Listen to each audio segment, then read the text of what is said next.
The man with the plan, Irving. Thank you for joining us. All right, thank you very much. Thanks for having me.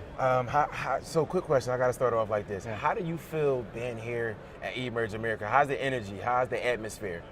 I feel like everybody else feels, man. You can just feel it when you walk in here. There's a lot of youth. There's a lot of business. There's a lot of like what they call accidental collisions happening all the time around here. So yeah, so I'm having a blast. Perfect, man. I know that this is so it's the 4th year going on. So it shows that Miami needs conferences, like this, that goes partnerships and relationships being built. And it's very engaging to see that individuals can come together for a better and stronger purpose. How do you feel about that? Well, look, I agree with you 100%. Yes. And there is nothing else like this.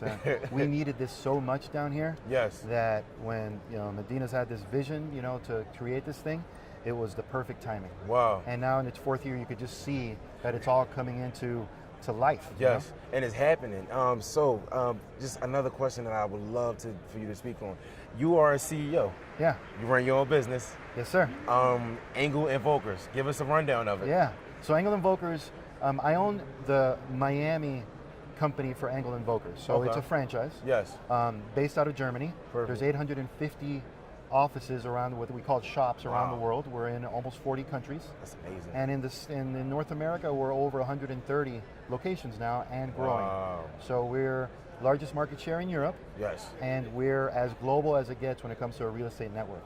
Wow. So it's focusing a little bit more on the high end. Yes. So we're focusing really on the high net worth. The luxurious. On the luxury side, yeah. Right. And based out of Germany, we also have other divisions. We have aviation, we have yachting. Wow. So it's really catering to that high end. So when people come to you, they expect that high and luxurious customer service and excellence and elegance that they're going to receive. Yeah, usually start with a luxury real estate, a villa, a mansion, and listen, we're where our customers at. It doesn't have to be $20 million. It could be a lot lower than that. But we're known for that. Perfect. And your involvement in skills with the company, what skills did you have to possess to get to this level of where you're at right now? Just give us a quick story on who Irving so I started, I'm actually a CPA, so I've got the finance side pretty strong, which you really need when you're an entrepreneur. You need somebody there that knows what they're doing. Exactly. So, thankfully my dad guided me to study accounting, so I became that guy. Take that class, accounting, you wouldn't have to know it. Yeah, I tell people, look, it sucks sometimes, to learn that, but just get the foundation and try to get that foundation because you're going to need it when you're starting that business. Yes. For sure. But so. And that goes to show you that, and I don't even know I should be saying it, I finished accounting, financial and managerial accounting with a C+. Yeah. I needed to apply myself more in class, but I felt as though I don't need to know these numbers. But when I finally went over the business plan and the business canvas model, which we teach to our students, you have to know your startup costs. You have to know your expenses. So here's what I would tell somebody. Okay. When you take accounting, it's all these debits and credits and ledgers and all these things, and it's like you don't need that. What you really need to understand is how to read a set of financial statements and interpret what that is. Wow. If you know how to do that, so for example, I haven't cut a check, even a personal check, in 25 years, but I use the information. So if you're an entrepreneur, as long as you know how to read an income statement and understand your cash report, because when you're starting off, you got to make sure you're managing your cash. Exactly. So as long as you know the basic balance sheet, income statement, cash flow, and you know key metrics, they're going to ask you, like if you're a restaurant or something like that, you're going to want to know price per ticket, you're going to know your operating margins. So you just know those 10 things. And you're going to be good. Success. Yeah. And that's it. So this company, I know you have to have a strong team. How far is partnership or team relationships as far as building a business or doing what you're doing now? There's people. Okay. And then there's everything else. People and everything else. Yeah. So they say, those classic books tell you to get the right people on the bus. Yes. So get those people, but and get rid of people that don't fit right away. It's not personal. You could coach them out. You could guide them out. You could do it professionally and properly. Yep. But make sure that you have those right people on the team and hire slowly, fire quickly. You said something, Mr. Irving. the team aspect. Together, everyone achieves more. But if it's a straggler or somebody that's not bringing value or that's an asset to your company, then they have to get done, because a liability now. There's like you sending me out being a representative, and I'm speaking bad on a company. I don't know what I'm talking about. Well, who's the CEO? Who's the manager aspect? They're coming to you, bad business, and that's not nothing we want. And listen, it's business. You could counsel these people. They may not want to be there really. Exactly. They may be somewhere. They may want to be somewhere else that's better for them. Yep. You know, it could be a win-win for everybody. But that's important, because especially when you're starting that business. Yes. If you take too long to make some decisions, some you got to be careful with, right? All of them. But if you take too long to make those decisions, it could bite you. And that's the one thing you can't buy back is time. Can't buy back. I mean, you could get new partners, you could get new investors, but hey, and then also we made a good point about time. Your idea, product or service, you waited 2 months to get off, somebody has that investor, and now you can't patent or get the trademark for it. You got it. Right, so just get the job done. No matter if you're scared or frustrated, just do it and ask for help. Best feeling in the world is having great people around you, executing, getting things done, people you trust, that are smart, good. Exactly, and I know time is money, and I can't take up too much of Mr. Irving's time. So let's do this. Come on, I'm having fun now. Appreciate you. See, we broke it. So, eMERGE now, Miami and Silicon Valley. We hear this Silicon Valley thing. Far as Facebook, Instagram headquarters all being there, how do you feel as though Miami made a turnaround in the startup and entrepreneur world? Yeah. Do you see any new things going on? Yeah, I see it every day. Okay. So we've always been a very entrepreneurial town. Yes.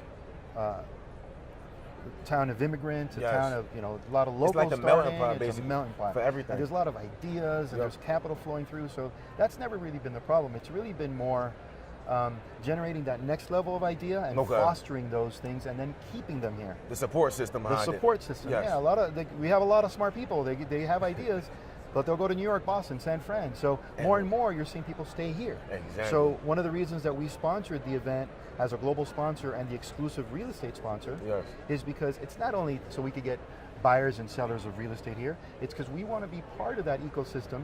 There's a lot of real estate technology startups and entrepreneurs here. So if we can help those people stay, provide them venture capital, access to legal, financial, business planning, that kind of thing.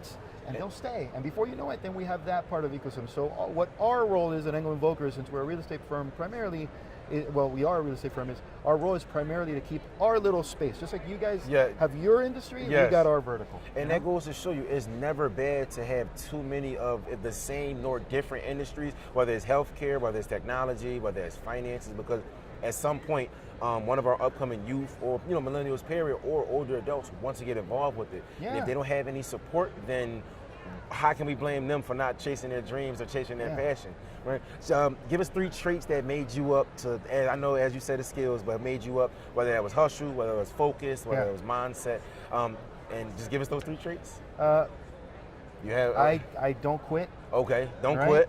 So just don't quit. I have a lot of faith. Yes, important. And I surround myself with people that I learn from and that drive me. You have to. So, there's a lot of entrepreneurs out there. There's people trying to get going, and there's people maybe getting through some tough times. Yep. And buckling down, getting through it, it will work. Yes. If you know you have something good, surrounding yourself with the right people, if you persevere, just on the other side of that, difficulty usually something fantastic. And you said something. It's not about what you go through in life. It's about what you grow through in life. Hey. You can let your situation or circumstance defeat you, or you become bigger and better than that circumstance. You got it. 100%. And and just to close out, thank you so much.